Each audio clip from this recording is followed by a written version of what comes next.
रात के करीबन 12 बजे एक हाईवे पर संदीप नाम का एक लड़का खड़ा है। चेहरे पर डर, उसके हाथ पैर कांप रहे हैं। वो आगे देख रहा है पर शायद उसका ध्यान रोड पर नहीं है। अब कुछ नहीं हो सकता, मैं उस छलावे में फंस चुका हूँ। मम्मी पापा, मुझे माफ कर देना। मैं इस दुनिया से जा रहा हूँ, जा रहा हूँ, जा रहा हूँ।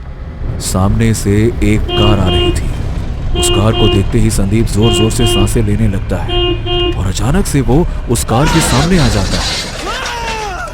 कार में से एक आदमी और औरत बाहर आते हैं। ये क्या कर दिया तुमने आकाश? ये मर तो नहीं गया? अरे तो मैं क्या करता, ये अचानक से कार के सामने आ गया। लगाया ब्रेक मैंने तब तक। क्या बताऊं, कहीं मर तो नहीं गया ये? नब्ज चेक करो उसकी। आकाश नब्ज देखता है और दीपा से आकर कहता है, अरे दीपा, ये तो मर चुका है, अब हम क्या करें?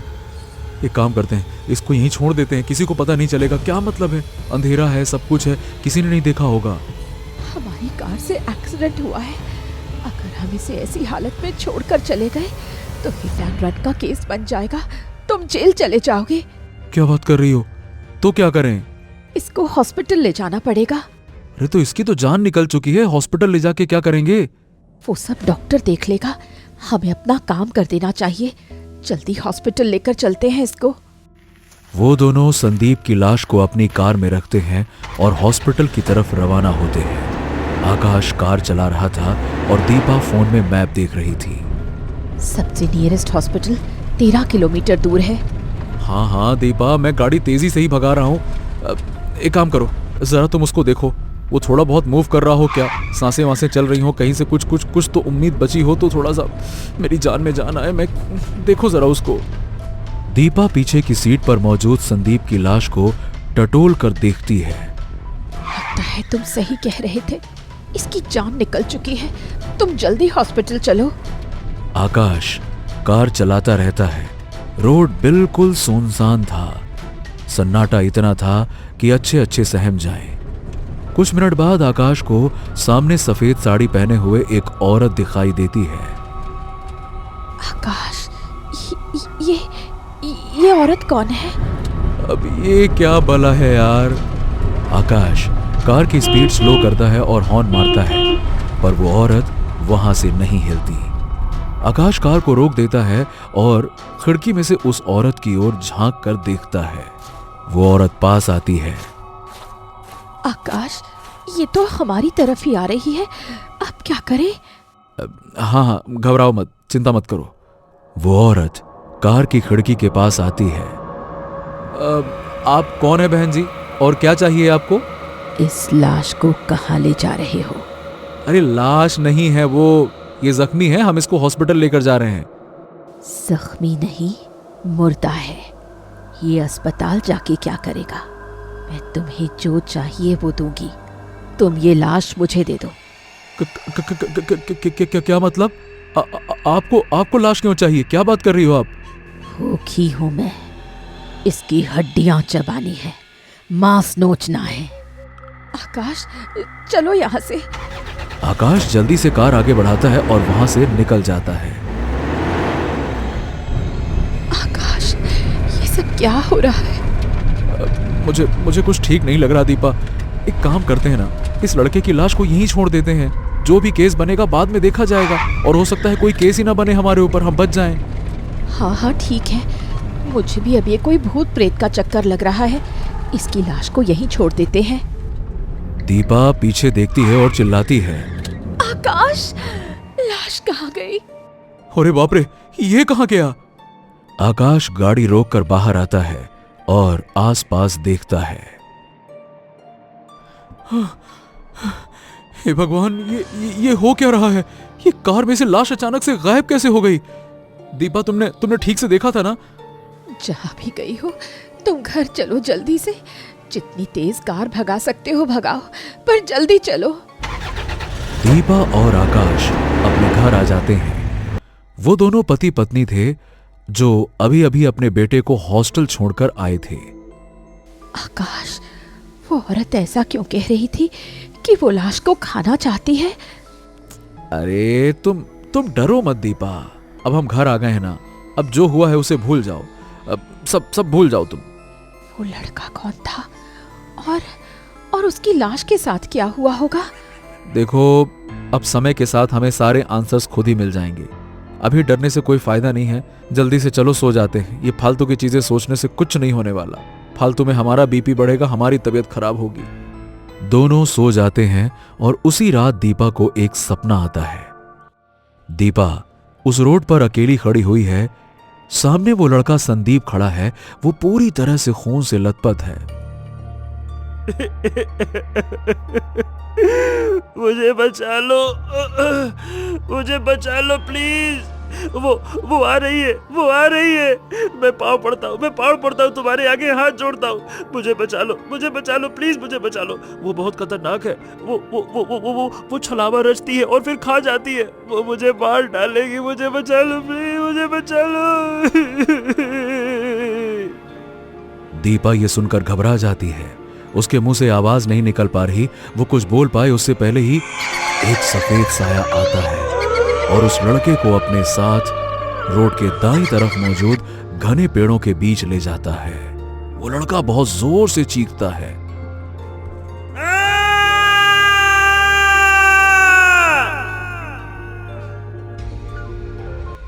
क्या हुआ दीपा?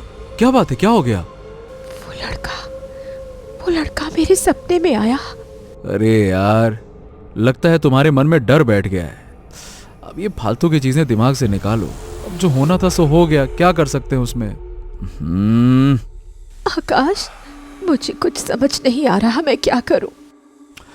हाँ, देखो दीपा, अब इतना सब कुछ सोचने से कोई फायदा नहीं है। सो जाओ और अपने दिमाग से ये सारी बातें निकाल दो। मुझे भी नींद आ रही है। सो जाओ, चलो सो जाओ। अगली सुबह दीपा सोकर उठती है तो वो अपने फोन में देखती है कि उसके बेटे आर्यन की 8 मिस्ड कॉल पड़ी हुई हैं। वो जल्दी से आर्यन को फोन लगाती है। हेलो आर्यन, क्या हुआ बेटा? सब ठीक? अरे आप बताओ मम्मी, सब कुछ ठीक तो है ना? मैं कब से फोन लगा रहा हूँ आपको। कितनी चिंता हो रही थी मुझे। क्या करती हो आप? फोन क्यों नहीं उठाती हो? अरे ऐसे क्यों बात कर रहे हो? क्या हुआ? अरे मम्मा, जिस हाईवे से आप घर जाते हो ना, वहाँ रात को एक एक्सीडेंट हो गया। पुलिस को वहाँ एक बाइक और कुछ कपड़े मिले हैं और वो कपड़े और बाइक हमारे गेस्ट टीचर संदीप सर के हैं। हेलो मम्मा, हेलो मम्मा, मम्मा पापा आप ठीक तो हो ना? मम्मा पापा, आपने कोई ऐसा एक्सीडेंट देखा तो नहीं ना? हमने बेटा हमने कोई एक्सीडेंट नहीं देखा।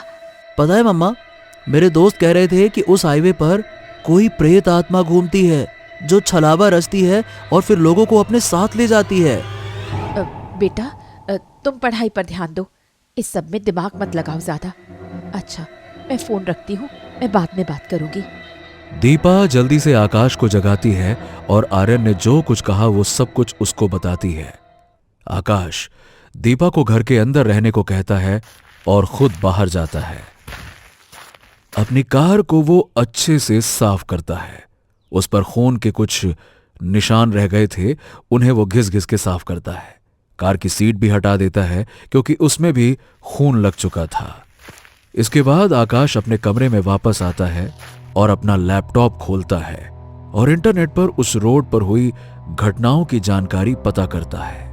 उसे पता चलता है कि पिछले 1 साल में उस रोड पर कुल 8 लोग गायब हुए हैं। सिर्फ उनके कपड़े पुलिस को मिले हैं। आकाश को कुछ भी समझ नहीं आ रहा था कि आखिरकार ये हो क्या रहा है, लेकिन उसके दिमाग में एक अलग ही प्लान चल रहा था। फिर से रात होती है।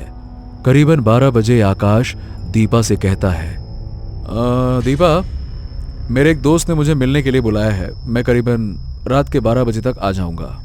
इतनी रात को किस दोस्त से मिलने जाना है? कल जो हुआ उसके बाद मुझे बहुत डर लगने लगा है। तुम प्लीज कहीं मत जाओ। ओफो, तुम ये सब बातें छोड़ो। अब एक्चुअली क्या है ना कि मेरा जाना जरूरी है, ठीक है? अरे घबरा क्यों रही हो? मैं जल्दी वापस आ जाऊंगा और अगर कोई दिक्कत लगे तो मुझे फोन करना, मैं तुरंत आ जाऊंगा, ठीक है? चलो। आकाश अपनी कार उठाता है और उस हाईवे की तरफ निकल जाता है। करीबन रात के 11 बजे वो हाईवे पर उसी जगह पे पहुंचता है जहां उसका संदीप से सामना हुआ था। आकाश कार से उतरता है और आसपास बड़े ध्यान से देखता है। वहां से जंगल की तरफ एक कच्ची सड़क जाती हुई दिखती है। अचानक उस तरफ से किसी के पायल के बजने की आवाज आती है। वो आवाज धीरे धीरे बढ़ती जा रही थी।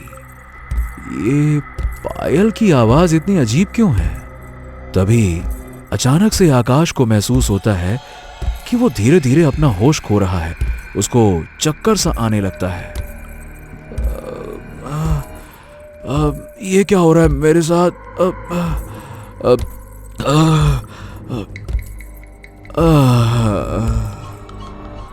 कुछ देर में आकाश पूरी तरह से अपना होश खो देता है। वो अब उस छलावे के चंगुल में फंस चुका था। उसके दिमाग पर अब उस प्रेत आत्मा का कंट्रोल था। आकाश एक पेड़ के पास जाता है और जोर जोर से उस पेड़ पर अपना सर मारने लगता है। तभी एक कार में एक आदमी आता है और जल्दी से आकाश को कार के अंदर बिठाकर वहां से निकल जाता है। और वो आदमी रोहित था, संदीप का बड़ा भाई। ओ माय गॉड, लगता है ये भी उस छलावे के वशीकरण में फंस गया, इसीलिए खुद की जान लेने के लिए तैयार हो गया। कुछ देर बाद आकाश को होश आता है।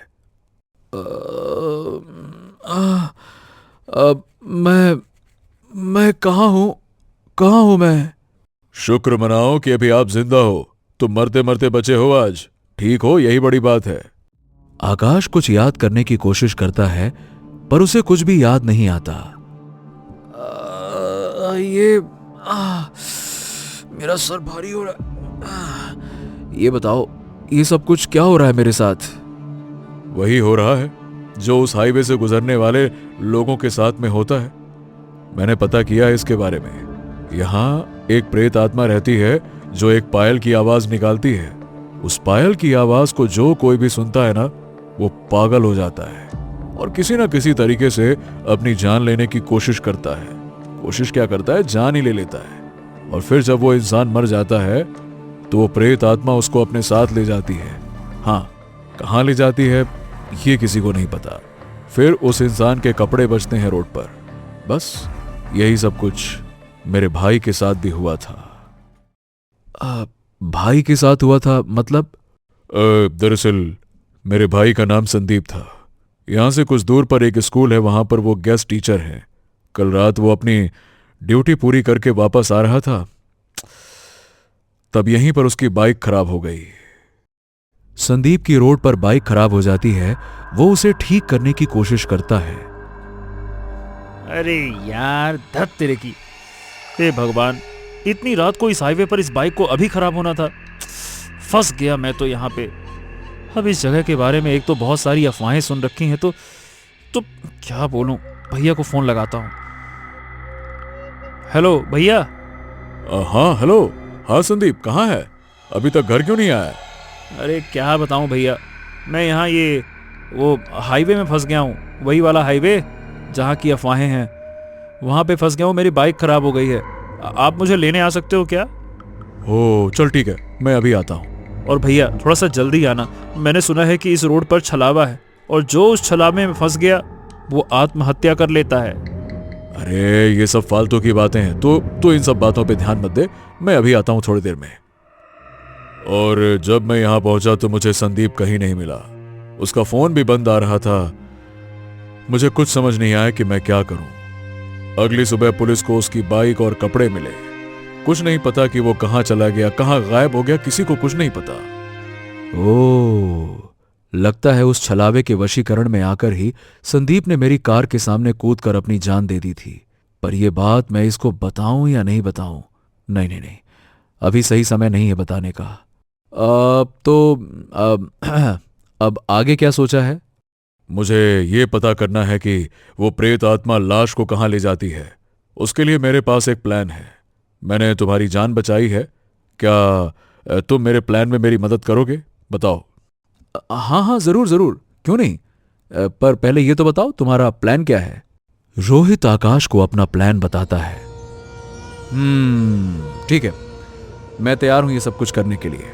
ठीक है, आकाश दीपा को फोन करके कह देता है कि उसको आने में थोड़ी देर हो जाएगी। इसके बाद वो अपनी कार जो उसने रोड पर ही छोड़ दी थी उसमें जाकर बैठ जाता है। रोहित रोड पर घूमने लगा था। उसके कान में ईयरपॉड्स लगे हुए थे। आकाश ने भी कान में ईयरपॉड्स लगा रखे थे और कार के शीशे बंद किए हुए थे ताकि उसको कुछ भी सुनाई ना दे। कुछ देर बाद पायल की वो आवाज आनी शुरू होती है। अब समय आ गया। रोहित जल्दी से अपने ईयरपॉड्स में म्यूजिक चालू कर देता है ताकि पायल की आवाज दब जाए और वो वशीकरण से बच सके। इसके बाद वो एक पेड़ के पास जाकर अपना सर मारने का नाटक करने लगता है। वो उस भूतनी को यह दिखाना चाहता था कि वो उसके बस में हो चुका है, जबकि वो पूरी तरह से होश में था। पेड़ में सर मारते हुए वो नीचे गिर जाता है और मरने का नाटक करता है। आकाश अपनी कार में बैठा हुआ चुपचाप ये सब कुछ देख रहा था। हे भगवान, पता नहीं अब क्या होगा। और कुछ देर बाद सफेद साड़ी पहने एक भूतनी रोहित के पास आती है और रोहित को उठाकर अपने साथ ले जाती है। वो उस कच्ची सड़क की ओर चली जाती है। आकाश भी उसको फॉलो करने लगता है। वो भूतनी रोहित को एक गुफा के अंदर ले जाती है। उस गुफा में एक तांत्रिक बैठा हुआ था और आसपास बहुत सारे लोगों की हड्डियां पड़ी हुई थी। वहीं संदीप की भी लाश पड़ी थी। ले बाबा, ले आई मैं एक और शिकार। ये 9वां शिकार है। बहुत खूब। इसी तरह से 21 लोगों की बलि देनी होगी, तब जाके तेरी आत्मा को मैं मुक्त कर पाऊंगा। आकाश ने उस कच्ची सड़क पर अपनी गाड़ी खड़ी की हुई थी। वो अपने लैपटॉप में गुफा का पूरा सीन देख पा रहा था क्योंकि रोहित की शर्ट में एक कैमरा लगा हुआ था। बाप रे बाप, ये तो मेरी सोच से कई गुना ज्यादा खतरनाक मामला है। अंधविश्वास के नाम पर इतने सारे लोगों की जान ले चुका है ये तांत्रिक, पर समझ नहीं आता ये ऐसा कर क्यों रहा है। आकाश जल्दी से पुलिस को फोन लगाता है। गुफा में तांत्रिक हवन कर रहा है। रोहित मुर्दा होने का नाटक कर रहा था और वो अपने मन में सोचता है कि हे भगवान, कहीं ये पागल तांत्रिक अब मेरी बलि ना दे दे। पता नहीं आकाश कब तक आएगा। जल्दी आजा मेरे भाई, नहीं तो ये तो मुझे मार डालेगा।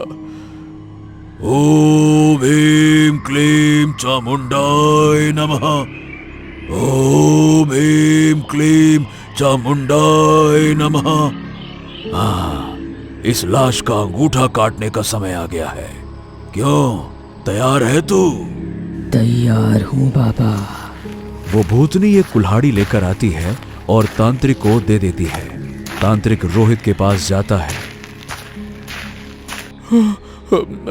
हे भगवान, ये तो मेरा अंगूठा काटने वाला है। जल्दी से आजा आकाश, प्लीज जल्दी से आजा। अगर इस तांत्रिक को पता चला कि मैं जिंदा हूँ, ये तो पहले मुझे जान से मारेगा, बाद में मेरा अंगूठा काटेगा। जल्दी से आजा, जल्दी से आजा।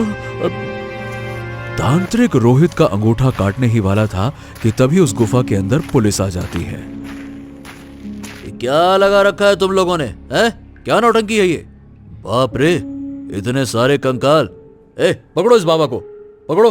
पुलिस वाले उस बाबा को पकड़ लेते हैं। भाग जा तू, भाग जा, भाग जा तू, भाग जा, भाग जा।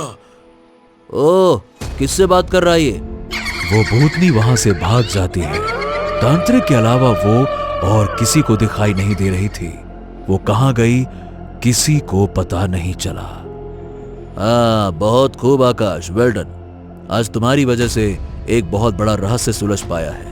तुम्हारी वजह से हमने इस बाबा को पकड़ा है जिसने इतने सारे मासूम लोगों को मौत के घाट उतारा है। पुलिस वाला रोहित के पास जाता है। लगता है ये आदमी इस बाबा का सबसे नया शिकार था। तभी रोहित उठ जाता है। अबे भूत, भूत, भूत! अरे अरे इंस्पेक्टर साहब, शांत हो जाइए, शांत हो जाइए। ये भूत वूत नहीं है। ये तो वही है जिसकी वजह से ये केस सॉल्व हो पाया है। सारा प्लान इन्हीं का था। हाँ, मैं भूत वूत नहीं हूँ। मैं जिंदा आदमी हूं इंस्पेक्टर साहब, जिंदा आदमी हूं। तभी रोहित संदीप की लाश को देखता है। संदीप, संदीप मेरे भाई, संदीप मेरे भाई।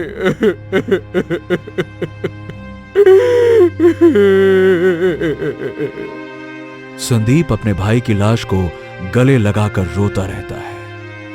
आकाश ये सब कुछ देख रहा था।